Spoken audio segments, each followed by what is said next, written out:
Halito Chichukma, everybody. This is CT over the NYC Indian, and I want to talk about this crazy show, Love is Blind, Season 2. This show is absolutely insane. This is the second season. The first season was like 3 or 4 years ago. If you guys have been watching this show, oh my God, have you been watching like all this drama going on with Natalie and Shane and Shayna? Now it's like this whole, it's a troublesome threesome kind of situation because Shayna is trying to basically steal Shane away from Natalie. Natalie has absolutely nothing in common with this guy. I mean, he's just like tall, athletic, blonde hair, blue eyes. That's literally all he has to bring to the table.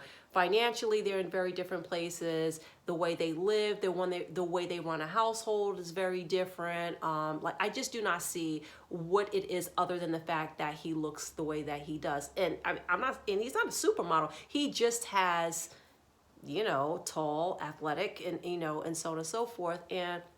But I gotta say, I did like Shane's mom though. She was so funny. She was just like a sweet little Wisconsin lady. She was just really sweet. And when Natalie and Shane's moms met each other, I remember thinking to myself, now I know this is not right, but I was thinking to myself, I know Natalie's mom, who has very nice skin, was probably looking at Shane's mother and going, oh, So, but I just had a feeling like I know I could just read her mother's mind with her tight skin, and she's like a middle-aged woman. But anyway, then you had Ayanna and Jared, and I just feel like Ayanna needs to run for the exes. Jared is not, come on, listen. He's got like 12 jobs. She's doing her master's. She's going to need someone who financially can support her. She needs somebody who's not out there in them streets, and I'm not convinced that Jared is still not, and I'm not convinced that Shane isn't as well. Because truth be told, I think that if Natalie turned her back and Shayna was to go over there with Shane, I don't think Shane would turn her down. I really do not. Now, Sal and Mallory, oh my God, I feel bad for Sal because, he just wants his little mariachi singing babies, and he wants to have that upbringing with his kids. He has that Chicano background and stuff like that, which I think is really great. But Mallory is more into, and I don't know if it's more necessarily an ethnic thing. I think it's more of a body type thing. I think Mallory is more into the athletic, a bigger kind of guy, sports kind of guy. That's why she's more into Jared. But Jared is not bringing nothing to the table. Mallory had her own place. Mallory was thinking with the right head, okay? She was thinking, okay, I'm a homeowner, I'm successful in my career, and if I get with somebody like Jared, I'm gonna have to carry him. And maybe she's had to do that before in the past. Let's see, who else? Ayanna, I just wish that Ayanna was a little bit more open with her preferences, like who she's willing to date. Because I feel like girls like Ayanna wind up with the Jareds, and then, your life can just kind of spiral out after that. They wind up taking you through the ringer. It is too much. I hate to see that because she's such a sweetheart, and she's so bright. She's been through so much. I mean, can we talk about her adoption process? She was adopted at 22. Speaking of, by the way, I was reviewing the show Adopting Adults, and that just got snatched off of the air because some controversy about the weirdo guy on there that's trying to adopt the Austrian girl, the pregnant Austrian girl. He's so weird. Something about some social media. I don't know what it. That's what I was reading. I have no idea, but it was taken. But for sure, it was taken off. And it reminded me of Ayanna being adopted at 22 years old. So this adult adoption thing is apparently like a thing, right? I guess just a lot of us don't know about it. So looking at the background that she comes from and stuff like that, with her adopted parents looking all good. They only look like they're about 8 or 9 years older than her. I mean, she's got that crazy little laugh too. She's like, it's so crazy. But anyway, so let's see, who else did I not mention? So I got Mallory and Sal and Jared, Ayanna, Natalie and Shane and Shayna and Kyle. Yeah, her Shayna's family was absolutely like scary. Like I felt like it was like The Deliverance, or like I don't know what's that show? What was that not show? What was that movie with Burt Reynolds or something like that? I don't like. they just look like they just came straight from a rally, okay? Ticket stubs probably still in their pocket, asking him, is he an American? That is dog whistle for what are you? Because Kyle is racially ambiguous. I don't know if he's Hispanic, I don't know if he's Middle Eastern. I have no idea when I look at Kyle. I don't know. He looks like he could be like half white and half something else. I have no clue. He didn't make any mention of it. Which I thought was kind of weird. You know, usually you would kind of mention your background, but he was willing to overlook all of that because she had the physical look that he, you know, that he was into. And you know, you can't trade in some, listen, I'm not saying that an atheist and a Christian can't be married and make it. I'm sure there are couples like that, but it is a very difficult thing to do when one is very on the fundamentalist side, okay? Especially if, you know, it'd be different maybe if he was agnostic and she was like, you know, like a, you know, culturally Christian, maybe not, you know, hardcore, you know, Bible and stuff like that. She looks to me like she doesn't even believe in reproductive rights. I mean, the way her family was acting, and she seemed like she was right up there with them. And it's not just the way he looked, because when she saw him, it was obvious from that moment that when she looked at his face, she did not find him attractive. I mean, he has a kind of an unusual look, right? And I could tell she wasn't into him right away. But even in the pods, like, she should have never took his ring. She should have never went on that vacation. She left him in Mexico. She literally just left him. It was like, no, it's always been Shane. It's been Shane from the beginning.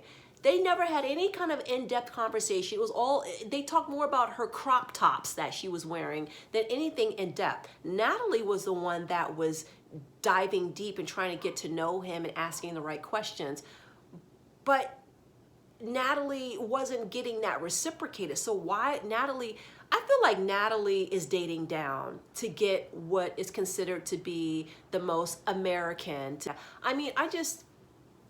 I mean, date who you want, and if you're attracted to certain cultures, that's fine. But if you're dating strictly based off of the idea that marrying into a particular culture is going to elevate your status, then I really have a problem with that. I mean, listen, a lot of people don't like the fact that Jared prefers Mallory. And yes, I do believe that Mallory is Jared's preference. I think if Jared has, it's obvious. If Jared has a choice between somebody like an Ayanna and a Mallory, and Ayanna is more, she's got it more together than Mallory. I mean, listen, Mallory's established and things like, but Mallory doesn't know what she wants. She's back and forth, up and down. Ayanna knows what she wants. She just wants someone who's willing to take that journey with her. So, you know, even when you have these two women, both of substance, he's going to go for the one who has the more physical features that he's attracted to. And I am not here to argue about if he prefers a Latina. Who cares? That's his business, okay? As long as the two people get along and they're on the same page. But my problem is, don't bring Ayanna, don't drag her in, don't have her be the second choice. I mean, I know that's how the game goes, but it doesn't work, because if you don't get your first choice and then that second choice always has to live with the fact in the back of their mind that they're second choice. I mean, you know, he's got like 12 jobs. I mean, girl, please, just do not. I just don't see that working out. But anyway, listen, I'm like on pins and needles waiting to watch the final episode of Love is Blind, because, you know, they gave us the first 9 and then they're like teasing us with, you know, the last one. So I really want to see what happens. Do you think Deep and Shake are going to make it to the altar? Because I don't think, Danielle and her, I forget the guy's name. Okay, so Deep and Shake, I don't know if they're gonna, I can't even make a prediction. I'm literally completely undecided if they're gonna say yes or no, but I hope that they say no. Jared and Ayanna, I hope Ayanna comes to her senses, and I have a feeling she's been like kind of wringing her hands about being second choice. I think she might get to a point where she realizes that, you know what, at Jared, you can go out to, you know, go to the local Walgreens and meet a Jared. You don't need to go through this process to meet a Jared. You don't need to go through all this to get your heart broken to meet a Jared. You can meet a Jared at the bus stop. Please, Ayanna, please, please, please, please, please, please, do not say yes. Don't even show up. Okay. Shane and Natalie, I think they will say yes. But will they stay together? I don't know. Maybe she might put up with him, because she's just so like enthralled by how he looks. And this is supposed to be a show about blind love, but yet and still the people who get the people that they really like at the altar are very much, once they get them, it's all about the physicality, which doesn't make any sense. I mean, it's good that once you meet them, that you have that chemistry is important, but it's also good to not just be so focused on looks all the time. And then Deep and Shake, yeah, I'm just not sure, but if they do show up, I hope Deep, I hope she like ghosts him. I do not want to see her self-esteem go down to the drain. She's already got, issues because she was heavier before. And, I don't know if there's any skin color issues she may have. This is very complex. I mean, the kind of skin color issues that we see in some Asian and Southeast Asian communities very much parallel what you see in Black and African communities. Colorism, because I think it's even, I don't want to say more serious, but like it's very serious in some families, because I've known people who from different cultures that are not American who won't date someone within their own culture because even though they have everything else in common, because the skin tone is too dark or something like. It's never because it's too light, it's always because it's too dark. So I wonder if she has skin tone issues, and I only say that because her makeup is like 2 shades too light for her. It doesn't, you can tell she's not around people that are kind of there to help support that. I don't know, well, at least give her some cosmetic support. We'll just we'll leave it at that. And also too, what is the whole, is her family like into the whole caste system sort of thing? Because I remember I have a very, very close friend of mine. We were friends for years, and he was with his girlfriend for about 7 years, and they were both American, but their parents were from India, and for 7 years they had to date behind each other's backs because they came from different classes. Both of them are doctors. They were already doctors. So, and they loved each other and they got along and everything. And finally, like in the end, like on her dad's deathbed, he's like, you know what, I'm about to die, and whatever you do, don't marry him. And that's exactly what she did. She broke it off.